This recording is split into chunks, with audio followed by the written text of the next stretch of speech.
Christmas എക്സാമിൻ്റെ model question പേപ്പേഴ്സാണ് നമ്മൾ answer ചെയ്തുകൊണ്ടിരിക്കുന്നത്. ഇന്ന് നമുക്ക് EVSൻ്റെ ഒരു മോഡൽ ക്വസ്റ്റ്യൻ പേപ്പർ നോക്കാം. ആക്ടിവിറ്റി ഫസ്റ്റ് നോക്കൂ. My teacher said that A lack of personal hygiene is the cause of many diseases. എന്താ കുട്ടി പറയുന്നത്? വ്യക്തി ശുചിത്വമില്ലായ്മയാണ് പല രോഗങ്ങൾക്കും കാരണമാകുന്നത് എന്ന് ടീച്ചർ പറഞ്ഞു എന്ന് പറയുകയാണ് അല്ലേ. Do you hear what Ammu said? Ammu പറഞ്ഞത് നിങ്ങൾ കേട്ടില്ലേ എന്ന് ചോദിച്ചിട്ടുണ്ട്. അതിനെ ബേസ് ചെയ്തിട്ട് 2 ക്വസ്റ്റ്യൻ തന്നിട്ടുണ്ട് കേട്ടോ. What diseases can be caused by a lack of personal hygiene? Then what decisions should you take to prevent diseases caused by poor personal hygiene? അപ്പം നമ്മളോട് ചോദിച്ചിരിക്കുന്നത് എന്തൊക്കെയാണ്? ഈ ലാക്ക് ഓഫ് പേഴ്സണൽ ഹൈജീൻ കൊണ്ട് ഉണ്ടാവുന്ന ഡിസീസസ് ഏതൊക്കെയാണ്, അതുപോലെ തന്നെ ഈ ഡിസീസസ് തടയാൻ വേണ്ടിയിട്ട് നമ്മൾ എന്തൊക്കെ പ്രിക്കോഷൻസ് എടുക്കാം എന്നാണ് ചോദിച്ചിരിക്കുന്നത് കേട്ടോ. അപ്പോൾ ഏതൊക്കെയാണ് ഡിസീസസ് നമുക്കൊന്ന് പറയാം. Dysentery, rash, fungus, scabies, tooth decay, bad breath etcetera are the diseases caused because of lack of personal hygiene എന്ന് എഴുതുക കേട്ടോ. ആക്ടിവിറ്റി ഫസ്റ്റിലെ ഒരു ക്വസ്റ്റ്യൻ കൂടി ഉണ്ട്. എന്താണ്? What decisions should you take to prevent diseases caused by poor personal hygiene? അതായത് വ്യക്തി ശുചിത്വമില്ലായ്മ കൊണ്ട് ഉണ്ടാവുന്ന രോഗങ്ങൾ തടയാൻ വേണ്ടിയിട്ട് നിങ്ങൾ എന്തെല്ലാം തീരുമാനങ്ങൾ എടുക്കും എന്നുള്ളതാണ് കേട്ടോ. അപ്പം നമുക്കറിയാം പേഴ്സണൽ ഹൈജീൻ നമ്മൾ മെയിൻറ്റെയിൻ ചെയ്യാനായിട്ട് നമ്മൾ എന്തൊക്കെ ചെയ്യണം. I must take a bath daily, then I must brush teeth twice A day properly, I must wear clean and dry clothes, then I must cut or trim nails, I won't use others bath towel, വേറൊരാളുടെ Baat towel use ചെയ്യില്ല എന്നൊക്കെ പറയാം കേട്ടോ. ഇത്രയും points എഴുതിയാൽ മതി. ഇനി activity 2 നോക്കൂ. Minnu and her mother went to the market and bought the following items.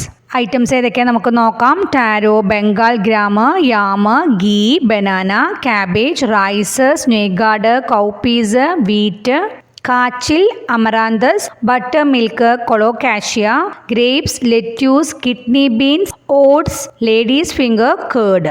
After reaching home Minnu categorise the food items into the given baskets. Help her organise them. അപ്പോൾ ഇവിടെ തന്നിരിക്കുന്ന ഫുഡ് ഐറ്റംസ് നമുക്ക് എന്ത് ചെയ്യാം? Categorise ചെയ്യാം അല്ലേ. ഇവിടെ basket 1, 2, 3, 4, 5, 6, 7 അങ്ങനെ കൊടുത്തിട്ടുണ്ട് കേട്ടോ. ചിലപ്പോൾ നിങ്ങൾക്ക് ഇങ്ങനെ കാറ്റഗറൈസ് ചെയ്യാനുള്ളത് നമുക്ക് തരില്ല. അപ്പോൾ നിങ്ങൾ എന്ത് ചെയ്യണം? സ്വയം കാറ്റഗറൈസ് ചെയ്യണം കേട്ടോ. തന്നിരിക്കുന്ന ഐറ്റംസ് എല്ലാം നോക്കി അതിൽ സെറിയൽസ് ഉണ്ടെങ്കിൽ സെറിയൽസ് എന്നൊരു ഹെഡിങ് കൊടുക്കുക, പൾസസ് ഉണ്ടെങ്കിൽ പൾസസ് എന്നൊരു ഹെഡിങ് കൊടുക്കണം, അതിൽ ലീഫി വെജിറ്റബിൾസ് ഉണ്ടെങ്കിൽ ലീഫി വെജിറ്റബിൾസ് എന്നൊരു ഹെഡിങ് കൊടുക്കണം. അങ്ങനെ ചെയ്യണം കേട്ടോ. അപ്പോൾ നമുക്ക് ഇവിടെ നോക്കാം കേട്ടോ. ഫസ്റ്റ് ബാസ്ക്കറ്റ് സെറിയൽസ് ആണ്.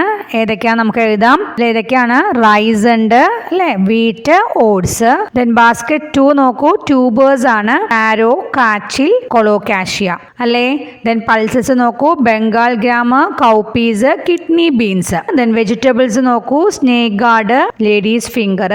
അടുത്തത് ഫ്രൂട്ട്സ് ആണ്. ഏതൊക്കെയാണ്? ബനാന ഉണ്ട്, ഗ്രേപ്സ് ഉണ്ട് അല്ലേ. ദെൻ അടുത്തത് അനിമൽ പ്രൊഡക്ട്സ് ആണ്. ഇതിൽ അനിമൽ പ്രൊഡക്ട്സ് എന്ന് പറയുമ്പോൾ ഗീ, നെയ്യ് അല്ലേ. Then butter milk, curd. ഇതൊക്കെ നമ്മൾ മിൽക്കിൽ നിന്ന് ഉണ്ടാക്കുന്നതല്ലേ. അപ്പോൾ അനിമൽ പ്രൊഡക്ട്സ് എന്നുള്ള ഹെഡിങ്ങിൽ കൊടുക്കുക കേട്ടോ. അടുത്തത് ലീഫി വെജിറ്റബിൾസ് നമുക്കൊരു ഹെഡിങ് തന്നിട്ടുണ്ട്. അതുകൊണ്ട് നമ്മൾ എന്ത് ചെയ്യുക? കാബേജ്, അമറാന്തസ്, ലെറ്റ്യൂസ് എന്നുള്ളത് ലീഫി വെജിറ്റബിൾസിന്റെ കോളത്തിലേക്ക് എഴുതുക കേട്ടോ. ഇനി ഈ ആക്ടിവിറ്റിയിൽ ഒരു ക്വസ്റ്റ്യനും കൂടി ഉണ്ട്. എന്താ അത്? Why should we include different categories of food items in our diet? നമ്മളുടെ ഭക്ഷണക്രമത്തിലെ വ്യത്യസ്ത കാറ്റഗറീസിലുള്ള ഫുഡ് ഐറ്റംസ് ഉൾപ്പെടുത്തണം എന്ന് പറയുന്നത് എന്തുകൊണ്ടാണെന്നാണ് അല്ലേ. എന്തൊക്കെ പറയാം നമുക്ക്? Helps proper growth, helps giving strength to do work, to gain immunity, helps to prevent diseases. ഇങ്ങനെ എഴുതിയാൽ മതി കേട്ടോ.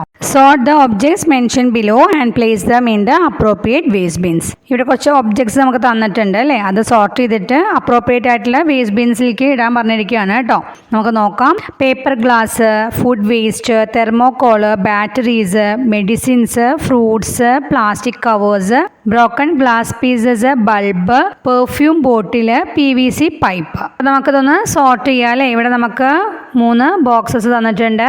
അതിൻ്റെ കോഡൊക്കെ അറിയാലോ, കളർ കോഡ് അറിയാലോ.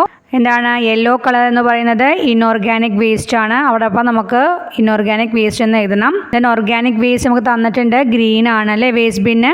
റെഡ് ബിൻ എന്തിനുള്ളതാണ്? ഹസാർഡസ് വേസ്റ്റിനുള്ളതാണ് അല്ലേ. നമുക്ക് നോക്കാം കേട്ടോ. സോർട്ട് ചെയ്യാം. പേപ്പർ ഗ്ലാസ് അതെവിടെയാ? ഏത് വേസ്റ്റ് ആണ്? ഓർഗാനിക് അല്ലേ. ഓർഗാനിക് വേസ്റ്റ് എന്ന് ഇടുക. ഫുഡ് വേസ്റ്റ് ഓർഗാനിക് ആണ്. തെർമോകോള് ഇൻഓർഗാനിക് വേസ്റ്റ് ആണ്. ബാറ്ററീസ്, മെഡിസിൻസ് അതൊക്കെ എന്താണ്? ഹസാർഡസ് വേസ്റ്റ് ആണ്. ഫ്രൂട്ട്സ് ഓർഗാനിക് വേസ്റ്റ് ആണ്. പ്ലാസ്റ്റിക് കവേഴ്സ് ഇൻഓർഗാനിക് വേസ്റ്റ് ആണ്. Broken glass pieces inorganic waste ആണ്. ബൾബ് ഹസാർഡസ് വേസ്റ്റ് ആണ്. പെർഫ്യൂം ബോട്ടിൽ ഹസാർഡസ് വേസ്റ്റ് ആണ്. ഇങ്ങനെ സോർട്ട് ചെയ്യുക കേട്ടോ. ഇനി ഈ ആക്ടിവിറ്റിയിൽ ഒരു ക്വസ്റ്റ്യനും കൂടി ഉണ്ട്. Why can't we dispose of all the waste together? എല്ലാ വേസ്റ്റും ഒരുമിച്ച് ഡിസ്പോസ് ചെയ്യരുതെന്ന് പറയാനുള്ള കാരണം എന്തെന്ന് കേട്ടോ. എന്താണ് കാര്യം എന്നറിയാലോ?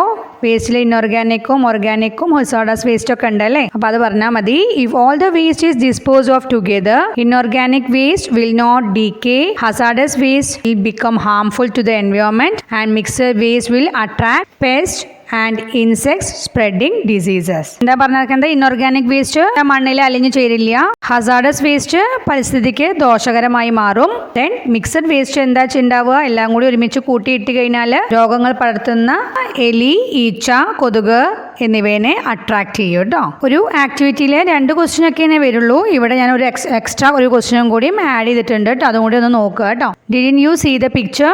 What problems are caused by burning plastic? അപ്പൊ പ്ലാസ്റ്റിക് ബേൺ ചെയ്യുന്ന പിക്ചറാണ് അവിടെ കൊടുത്തിരിക്കുന്നത്. അതുകൊണ്ടുള്ള പ്രോബ്ലംസ് ആണ് ചോദിച്ചിരിക്കുന്നത് അല്ലേ? അപ്പൊ എന്താണ്? When plastic burns many gases R released and these gases are very dangerous and pollute the air and they can cos various lung diseases, even cancer.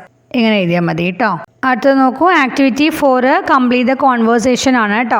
ഇവിടെ നോക്കൂ, എന്താണ്? മോസ്കിറ്റോയും റാറ്റും തമ്മിലുള്ള കോൺവേഴ്സേഷൻ ആണ്. മോസ്കിറ്റോ പറയണ ഹായ് ഡിയർ റാറ്റ്. റാറ്റ് അപ്പോൾ hi mosquito, how are you? Mosquito great. This place is heaven for me. I am ready to spread diseases like dash to humans. അപ്പോൾ ആ ഡാഷിന്റെ അവിടെ നമ്മൾ ഫില്ല് ചെയ്യണം. ഏതൊക്കെ ഡിസീസസ് ആണ് മോസ്കിറ്റോസ് സ്പ്രെഡ് ചെയ്യണത് എന്നുള്ളത് അവിടെ എഴുതിയാൽ മതി കേട്ടോ. Chikungunya, dengue fever, malaria, elephantiasis എന്നൊക്കെ എഴുതിയാൽ മതി. ദെൻ റാറ്റിന്റെ നോക്കൂ, same here. This place suits me well too. I also spread some diseases, you know that. അപ്പോൾ മോസ്കിറ്റോ പറയുകയാണ് yes I know you spread എന്ന് പറഞ്ഞിട്ടുണ്ട്. അപ്പോൾ റാറ്റ് സ്പ്രെഡ് ചെയ്യുന്ന ഡിസീസസ് ഏതൊക്കെയാണ്? റാറ്റ് ബൈറ്റ് ഫീവർ, പ്ലേഗ് എന്നൊക്കെ എഴുതിയാൽ മതി കേട്ടോ. അപ്പോൾ റാറ്റ് പറയുക യു ആർ റൈറ്റ് എന്ന് പറഞ്ഞിട്ടുണ്ട്. അപ്പോൾ ഇതിൽ നമുക്ക് അറിയേണ്ടത് എന്താണ്? ഹൗസ് ഫ്ലൈ പരത്തുന്ന ഡിസീസസ് അറിഞ്ഞിരിക്കണം, മോസ്കിറ്റോസ് പരത്തുന്ന ഡിസീസസ് അറിഞ്ഞിരിക്കണം, റാറ്റ് പരത്തുന്ന ഡിസീസസ് ഒന്ന് നോട്ട് ചെയ്ത് വെച്ചേക്കുക കേട്ടോ. ഇവിടെ ജസ്റ്റ് മോസ്കിറ്റോൻ്റെയും റാറ്റിൻ്റെയും വെച്ചിട്ടുള്ളത് മാത്രമേ തന്നിട്ടുള്ളൂ. ഹൗസ് ഫ്ലൈ സ്പ്രെഡ് ചെയ്യുന്ന ഡിസീസസും കൂടി നിങ്ങൾ പഠിച്ചു വെക്കണേ. ആക്ടിവിറ്റി 4 നെക്സ്റ്റ് ക്വസ്റ്റ്യൻ നോക്കൂ, how can we prevent such diseases എന്ന് ചോദിച്ചിട്ടുണ്ട് കേട്ടോ. അപ്പോൾ ഇതുപോലത്തെ ഡിസീസസ് നമുക്ക് എങ്ങനെ പ്രിവെന്റ് ചെയ്യാം എന്ന് ചോദിച്ചിട്ടുണ്ട്. എന്ത് ചെയ്യണം നമ്മൾ? We should keep our surroundings neat and clean. Don't allow water to be stagnant. Then don't dump waste in open places. ഇങ്ങനെ എഴുതിയാൽ മതി കേട്ടോ. ഇനി ആക്ടിവിറ്റി 5 നോക്കുക, how should you cross the road at a junction? ഒരു ജംഗ്ഷനിൽ നമ്മൾ എങ്ങനെയാണ് റോഡ് ക്രോസ് ചെയ്യുക എന്നാണ് അല്ലേ? എന്തൊക്കെയാണ് ചെയ്യേണ്ടത് നമ്മൾ? Wait for the green pedestrian signal, then cross along the zebra line, look both ways, then don't run while crossing. ഈ ആക്ടിവിറ്റിയിൽ ഒരു ക്വസ്റ്റ്യനും കൂടി ഉണ്ട്. എന്താണ്? What should be taken care while we walk along the road? റോഡിലൂടെ നടക്കുമ്പോൾ നമ്മൾ ശ്രദ്ധിക്കേണ്ട കാര്യങ്ങളാണ് അല്ലേ? അറിയുന്ന കാര്യങ്ങൾ തന്നെയാണ്. എന്തൊക്കെയാണ്? Walk along the right side of the road, then don't walk cluttered, walk along the footpath if it is there, then cross the road only through the zebra line. Activity 6 നോക്കുക കേട്ടോ. Teacher said that there are traces of water in the soil. How can we find out? ആ കുട്ടി പറയുകയാണല്ലേ. Teacher പറഞ്ഞു എന്താണ്? മണ്ണിൽ വെള്ളത്തിന്റെ അംശം ഉണ്ട്, അതെങ്ങനെ നമുക്ക് കണ്ടെത്താൻ കഴിയും എന്ന് ചോദിക്കുന്നു അല്ലേ ആ കുട്ടി.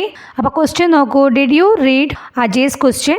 Right an experiment to determine the presence of water in the soil. എന്താണ് അജയിന്റെ ക്വസ്റ്റ്യൻ നിങ്ങൾ വായിച്ചില്ലേ? അപ്പോൾ നമ്മളോട് ഒരു എക്സ്പെരിമെന്റ് എഴുതാൻ പറഞ്ഞിരിക്കുകയാണ് കേട്ടോ. അതായത് വെള്ളത്തിന്റെ അംശം, മണ്ണിൽ വെള്ളത്തിന്റെ അംശം ഉണ്ട് എന്നുള്ളത് പ്രൂവ് ചെയ്യാനുള്ള ഒരു എക്സ്പെരിമെന്റ് എഴുതാൻ പറഞ്ഞിരിക്കുകയാണ് കേട്ടോ. ഇത് നമ്മൾ പഠിച്ചു തന്നെയാണ് അല്ലേ? അപ്പോൾ എന്തൊക്കെയാണ് നമ്മൾ ചെയ്യേണ്ടത്? First collect soil from the biodiversity garden, then place the soil inside a transparent bottle, close the bottle tightly and place it in sunlight. ഇതിന് ഡീറ്റെയിൽ ആയിട്ട് പറയുന്നില്ല കേട്ടോ, നമ്മൾ അന്ന് ക്ലാസ് എടുക്കുന്ന സമയത്ത് പറഞ്ഞതാണ്. After some time you will observe small drops of water forming on the inside walls of the bottle. It happens when the soil in the bottle becomes hot and the water in the soil comes out as vapour. ഇങ്ങനെ എഴുതിയാൽ മതി കേട്ടോ experiment. ഇനി അതിൽ തന്നെ വേറൊരു question കൂടി ഉണ്ട്. What are the components of soil? ഏതൊക്കെയാണ് കോമ്പോണൻസ്? സോയിലിലെ കോമ്പോണൻസ് ഏതൊക്കെയാണ്? The components of soil include water, air and biomass. അപ്പോൾ ഈ മോഡലിലാണ് നിങ്ങൾക്ക് ക്വസ്റ്റ്യൻസ് ഒക്കെ വരിക. എല്ലാവരും നന്നായി പഠിച്ച് നല്ല മാർക്ക് വാങ്ങുക. അപ്പോൾ എല്ലാവർക്കും ഓൾ ദി ബെസ്റ്റ്.